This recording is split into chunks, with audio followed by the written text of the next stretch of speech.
ధ్యానం చేయమని అంటారు. ఆ 10 నిమిషాలు సరైన కూర్చో.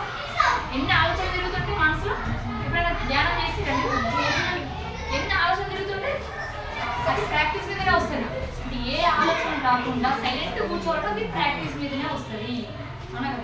సో మనం ఏమి ఆలోచిస్తే మనం ఏమనుకుంటే అదే జరుగుతుంది. ఇది ఖచ్చితంగా నమ్మదగినటువంటి విషయం. ఓకేనా? అందరు గుర్తుపెట్టుకోండి. ఇప్పుడు మీరు డిసైడ్ అవ్వండి ఏం అవ్వాలనుకుంటున్నారు అని. ఇప్పుడు ఏం డిసైడ్ అయితే ఏం అనుకుంటే అది అలాంటి ఆలోచనలే వస్తాయి. మీరు ఎలాంటి వాళ్ళతో స్నేహం చేస్తున్నారు? మంచి వాళ్ళతో స్నేహం చేస్తారు. మంచి చెడు ఒకటి. ఓకేనా? వాళ్ళ పేరు అవసరం లేదు, ఎవరు అవసరం లేదు. మంచి చెడు చెప్పాలి కదా. ఇందాక 4 పాయింట్లు ఏమి తింటున్నారు, ఎలాంటి వాళ్ళతో స్నేహం చేస్తున్నారు, ఎలాంటి వాళ్ళతో స్నేహం చేస్తున్నారు, ఏం చేస్తున్నారు, ఎక్కడికి వెళ్తున్నారు, ఇవే డిపెండ్ అవుతాయి మీ పైన. మీకు ఎప్పుడు ప్రతి క్షణం మీకు ఇవే మిమ్మల్ని వెంటాడుతుంది. ఓకేనా?